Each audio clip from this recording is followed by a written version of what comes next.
Hi நண்பர்களே, இந்த கதையில் நாம் பார்க்க போறது ராகுல் என்ற என்னிடம் டியூஷன் படிக்கும் பையன். என்னை அவன் வலையில் சிக்க வைத்து எப்படி என் குகையில் அவனது சுண்ணாம்பை அடித்தான் என்று பார்க்க போகிறோம். மேலும் உங்களுக்கு இது போன்ற கதை பிடித்திருந்தால் நம் சேனலை லைக் பண்ணிட்டு அப்புறம் சப்ஸ்கிரைப் பண்ணிக்கோங்கப்பா. இப்போ வாங்க கதைக்குள்ள போகலாம். என் பெயர் வாசுகி. எனக்கு 22 வயது ஆகிறது. என் உடலில் அது எந்தெந்த இடத்தில் இருக்க வேண்டுமோ அதெல்லாம் மிகவும் கச்சிதமாகவும் அழகாகவும் இருக்கும். என்னை பார்க்கும் அனைவரும் இந்த பெண்ணை எப்படியாவது சுண்ணாம்பாடித்தே ஆக வேண்டும் என்று நினைப்பார்கள். ஒரு நாள் மாலை நேரம் இன்றும் எனக்கு நினைவிருக்கிறது. மழை பெய்து கொண்டிருந்தது. நான் ஒரு டியூஷன் ஆசிரியர். எனது சிறிய வீட்டில் உட்கார்ந்து ஜன்னல் வழியாக வெளியே பார்த்து கொண்டிருந்தேன். திடீரென என் போன் அடித்தது. அதை எடுத்து நான் பேச, ராகுலின் அப்பா என்னிடம், அம்மா வாசுகி, இங்கு மிக அதிகமாக மழை பெய்து கொண்டிருக்கிறது. என் மகன் இன்று உங்கள் வீட்டிலேயே தங்கிக் கொள்ளட்டுமா என்று அவர் கேட்டார். நான் சிறிது நேரம் யோசித்து, சரி, பரவாயில்லை, அவன் இங்கு பாதுகாப்பாக இருப்பார் என்று சொன்னேன். இருந்தாலும் எனக்கு ஒரு தயக்கம் இருந்தது. ஏனெனில் நான் வீட்டில் தனியாக இருந்தேன். என் அம்மா ஒரு திருமணத்திற்காக சென்றிருந்தார். திரும்ப வர 2 நாட்கள் ஆகும். ஆனால் நான் மனதை அமைதிப்படுத்திக் கொண்டேன். மேலும் ராகுல் எனக்கு பிடித்த மாணவன் என்பதால் அவனை கஷ்டப்பட வைக்க நான் தயாராக இல்லை. சிறிது நேரம் கழித்து ராகுல் வீட்டிற்கு வந்தான். அவன் முழுவதுமாக நனைந்திருந்தான். நான் அவனை உள்ளே அழைத்து, நீ சீக்கிரம் உடை மாற்றிக்கொள், இல்லை எனில் சரி பிடித்துவிடும் என்றேன். நான் அவனுக்கு என் அண்ணனின் பழைய உடைகளை கொடுத்தேன். அவன் உடை மாற்றி வெளியே வந்த போது அவனது சாதாரண முகம் என் கண்ணுக்கு மிகவும் அழகாய் தெரிந்தது. பிறகு எனக்கும் அவனுக்கும் இரவு உணவு தயார் செய்ய ஆரம்பித்தேன். நான் ராகுலிடம், நீ கொஞ்சம் உதவி செய்வாயா என்றேன். தனியாக எல்லாம் செய்வது கடினம் என்றேன். அவன் புன்னகைத்து, நிச்சயமாக மேடம், எனக்கு கொஞ்சம் சமையல் தெரியும் என்றான். நாங்கள் இருவரும் சமையல் அறையில் ஒன்றாக சமையல் செய்ய தொடங்கினோம். அவன் சில நேரங்களில் காய்கறிகள் வெட்டுவதில் உதவினான். சில நேரங்களில் தாளிக்கும் செயலில் ஈடுபட்டான். நான் இரவு உடையான நைட்டியை அணிந்திருந்தேன். அது எனது உடலில் ஒட்டி கொண்டிருந்தது. பிறகு எல்லா வேலையும் முடித்து நான் வீட்டை குனிந்து சுத்தப்படுத்திக் கொண்டிருந்தேன். நான் கவனித்தேன். சமையல் அறையில் வேலை செய்யும் போது நான் மறுபக்கம் பார்க்கும் போது அவன் என் கோபுரத்தை பார்க்க மிகவும் ஏங்கிக் கொண்டிருந்தான். ராகுல் எனது உடலை மிகவும் கூர்மையாக பார்த்துக் கொண்டே இருந்தான். இரவு உணவு முடிந்த பிறகு நான் அவனை மற்றொரு அறையில் தூங்கச் சொன்னேன். மழையின் சத்தம் அதிகமாக இருந்தது. மின்னல் தொடர்ந்து மின்னிக் கொண்டிருந்தது. சிறிது நேரம் கழித்து என் கதவை யாரோ தட்டும் சத்தம் கேட்டது. நான் கதவை திறந்தேன். ராகுல் நின்று கொண்டிருந்தான். அவன் சொன்னான், மேடம், எனக்கு இருட்டு மற்றும் மின்னலின் சத்தத்தால் பயமாக இருக்கிறது. நான் உங்கள் அறையில் தூங்கலாமா என்றான். அவனது வார்த்தைகளை கேட்டு நான் சிறிது நேரம் மௌனமாக இருந்தேன். பிறகு சொன்னேன், சரி, ஆனா நீ படுக்கையில் அல்ல, சோபாவில் தூங்கு என்றேன். அவன் என்னை பார்த்து சிரித்துவிட்டு நன்றி சொல்லி சோபாவில் படுத்துக் கொண்டான். நானும் என் படுக்கையில் சென்று படுத்தேன். ஆனால் எனக்கு தூக்கம் வரவில்லை. சிறிது நேரம் கழித்து மற்றொரு பலமான மின்னல் சத்தம் கேட்டது. திடீரென ராகுல் பயத்தால் என் படுக்கையின் அருகில் வந்து, மேடம், நான் இங்கு உங்களுடன் படுத்துக் கொள்ளலாமா? மிகவும் பயமாக இருக்கிறது என்றான். நான் சொன்னேன், சரி, ஆனால் நீ இங்கேயே அருகில் படுத்துக்கொள் என்றேன். அவன் அமைதியாக படுக்கையின் ஓரத்தில் படுத்துக் கொண்டான். பிறகு அவனது நிறைந்த கண்களும் மெல்லியதாக நடுங்கும் குரலும் என்னை அவனை நோக்கி இழுத்தன. நான் மெதுவாக சொன்னேன், பயப்படாதே, நான் இருக்கிறேன், எதுவும் நடக்காது என்றேன். அவன் என்னை பார்த்து புன்னகைத்து, மேடம், நீங்கள் மிகவும் நல்லவர். நீங்கள் எப்போதும் எனக்கு இவ்வளவு உதவி செய்கிறீர்கள் என்றான். அவனது இந்த வார்த்தைகளை கேட்டு என் இதயத்தில் ஒரு உணர்வு ஏற்பட்டது. நான் அவனை பார்த்து, ராகுல், நான் இருக்கும் வரை நீ எதற்கும் பயப்பட வேண்டாம், எல்லாம் சரியாக இருக்கும் என்றேன். நான் இப்படி அவனிடம் பேசிக் கொண்டிருந்ததை கேட்ட ராகுல் மெதுவாக என் கையை பிடித்து, மேடம், நான் உங்களிடம் ஒன்று சொல்ல விரும்புகிறேன். நான் உங்களை மிகவும் விரும்புகிறேன், ஆனால் சொல்ல தைரியமில்லை என்றான். அவனது வார்த்தைகளை கேட்டு நான் சில நிமிடங்கள் மௌனமாக இருந்தேன். ஆனால் அவனது நேர்மை என்னை எனது உணர்வுகளை வெளிப்படுத்தும்படி கட்டாயப்படுத்தின. எனக்கும் என்னுடைய ஆசையை அடக்க முடியவில்லை. என் குகைக்குள் மழை வந்து நனைந்தது போல எனக்குள் ஒரு ஃபீலிங். நான் மெதுவாக சொன்னேன், ராகுல், ஒருவேளை நானும் உன்னை விரும்புகிறேன், ஆனால் சொல்ல தைரியமில்லை என்றேன். இவ்வாறு சொல்லியவுடன் ராகுல் என்னை தன் கைகளால் அணைத்துக் கொண்டான். அதனால் என் மூச்சு மிகவும் வேகமாகியது. அதன் பிறகு ராகுல் எனக்கு ஒரு இன்பத்தை அனுபவிக்க வைத்தான். அதை நான் இதுவரை அனுபவித்ததில்லை. அவன் என் குகைக்குள் அவனுடைய பிரசையை வைத்து சுண்ணாம்பு அடிக்க, அதில் நான் கதி கலங்கி நான் சொல்ல முடியாத அளவிற்கு என் குகைக்குள் மழை பொழிய ஆரம்பித்தது. அவன் சொன்னான், மேடம், உங்களிடம் ஒரு வகையான போதை உள்ளது. அப்போது நான் சொன்னேன், அப்படியானால் இந்த போதையில் இன்று முழுவதுமாக மூழ்கி விடுவோம் என்றேன். என் அன்பே ராகுல். அந்த இரவு நாங்கள் இருவரும் முழு இரவு மகிழ்ச்சியாக இருந்தோம்.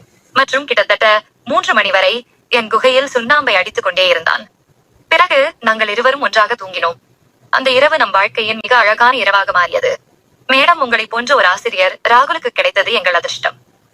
நான் புன்னகைத்து, ராகுல் மிகவும் திறமையானவன் என்றேன். அவன் வாழ்க்கையில் மிகவும் முன்னேறுவான் என்றேன். மழை பெய்த அந்த இரவுக்கு பிறகு எல்லாம் மாறிவிட்டது. ராகுல் சென்ற பிறகு நான் மணி நேரங்கள் அவனையும் அவன் என் குகையில் சுண்ணாம்பு அடித்ததையும் நினைத்துக் கொண்டிருந்தேன்.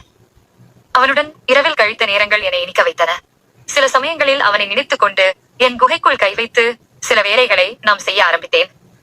என் இதயமும் என் கோபுரமும் அவனுக்காக ஏங்கி கிடந்தது. ஆனால் அதற்கு என்ன பெயர் சொல்வது என்று புரியவில்லை. ராகுல் டியூஷனுக்கு தொடர்ந்து வந்தான். ஆனால் இப்போது அவன் முன்பை விட மகிழ்ச்சியாகவும் நம்பிக்கையுடனும் இருந்தான். அவனது கண்களில் ஒரு வித்தியாசமான பிரகாசம் இருந்தது மற்றும் என்னை பார்க்கும்போது அவனது புன்னகை ஆழமாக இருந்தது. அவன் அந்த இரவை பற்றி மீண்டும் பேசவில்லை. ஆனால் என் மனதில் தோன்றியது, ராகுல் மீண்டும் என் குகைக்குள் வந்து சுண்ணாம்பு அடிப்பானா என்று. அவன் பிரசுக்காக எதிர்பார்த்த நானும் வாயை மூடிக்கொண்டே இருந்தேன். சில மாதங்களுக்கு பிறகு அவனது படிப்பு முடிந்தது மற்றும் அவன் தன் தந்தையுடன் வேறு ஊருக்கு சென்றான். அவன் சென்ற பிறகு என் வாழ்க்கையில் ஒரு வகையான வெறுமை ஏற்பட்டது. என் புகையும் பாலைவனமானது. நான் என்னை வேலையில் பிஸியாக வைத்துக் கொள்ள முயற்சித்தேன். ஆனால் எங்கோ அவனது நினைவுகள் என்னை சுற்றி இருந்தன. பல ஆண்டுகள் கடந்துவிட்டன. நான் என்னை முழுவதுமாக என் வேலை மற்றும் படிப்பில் ஈடுபடுத்திக் கொண்டேன். உழைப்பு பலன் தந்தது மற்றும் எனக்கு ஒரு பிரபலமான கல்லூரியில் பேராசிரியர் வேலை கிடைத்தது. ஆனால் என் இதயத்தின் ஒரு மூலையில் ராகுலின் நினைவுகள் இன்னும் இருந்தன. ஒரு நாள் கல்லூரி வாசலில் நான் எனது வண்டியில் இருந்து இறங்கினேன் மற்றும் திடீரென எனது பார்வை ஒரு பழக்கமான முகத்தில் விழுந்தது. அது ராகுல் தான். நான் சில நிமிடங்கள் அதிர்ச்சியுடன் நின்றேன். அவனும் என்னை பார்த்தான் மற்றும் அவனது முகத்தில் ஒரு மெல்லிய புன்னகை தோன்றியது. நான் அவனை நோக்கி நடந்து, ராகுல், நீ இங்கே என்ன செய்கிறாய் என்றேன். அவன் கொஞ்சம் தயக்கத்துடன், மேடம், நான் இங்கே உங்களை தேடி வந்தேன். நீங்கள் இந்த கல்லூரியில் பாடம் நடத்துவதாக கேள்விப்பட்டேன். அதனால் உங்களை சந்திக்க வந்தேன் என்றான். அவனது வார்த்தைகளை கேட்டு நான் ஆச்சரியப்பட்டேன். நான் கேட்டேன், இவ்வளவு வருடங்களாய் நீ எங்கே இருந்த?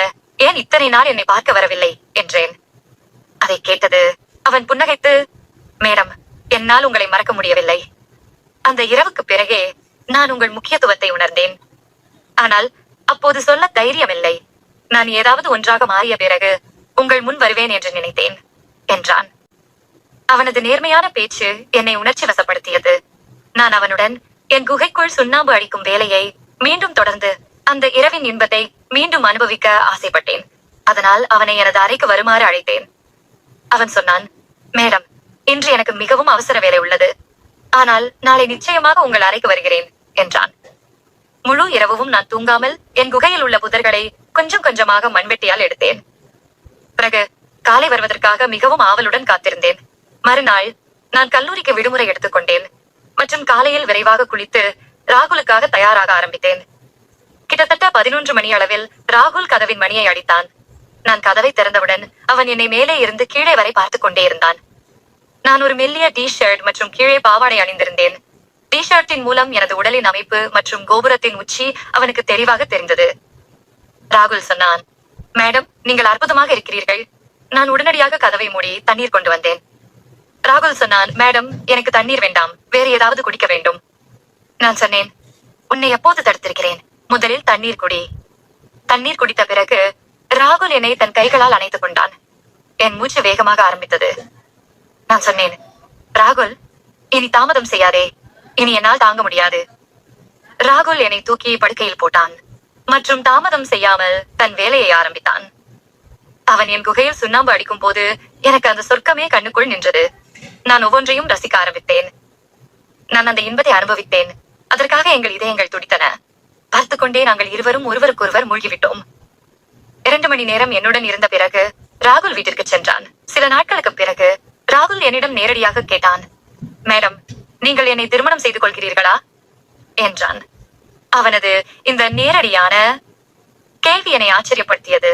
ஆனால் என் இதயத்திற்கு ஆறுதல் கிடைத்தது. நான் புன்னகைத்து, ராகுல், நான் இந்த கேள்விக்கு பதில் நீண்ட காலமாக கொடுக்க விரும்பினேன். ஆம், நான் உன்னை திருமணம் விரும்புகிறேன் என்றேன். நாங்கள் எங்கள் குடும்பங்களுக்கு இந்த விஷயத்தை தெரிவித்தோம். என் பெற்றோர் கொஞ்சம் ஆச்சரியப்பட்டார்கள். ஆனால் ராகுல் ஒரு நல்ல மற்றும் பொறுப்பான பையன் என்று பார்த்த பிறகு அவர்கள் சம்மதித்தார்கள். ராகுலின் தந்தையும் எனது அரசாங்க ஆசிரியர் பதவியை அறிந்த பிறகு எங்கள் திருமணத்திற்கு ஒப்புதல் அளித்தார். திருமணத்திற்கு பிறகு நாங்கள் இருவரும் மகிழ்ச்சியாக ஒன்றாக வாழ ஆரம்பித்தோம்.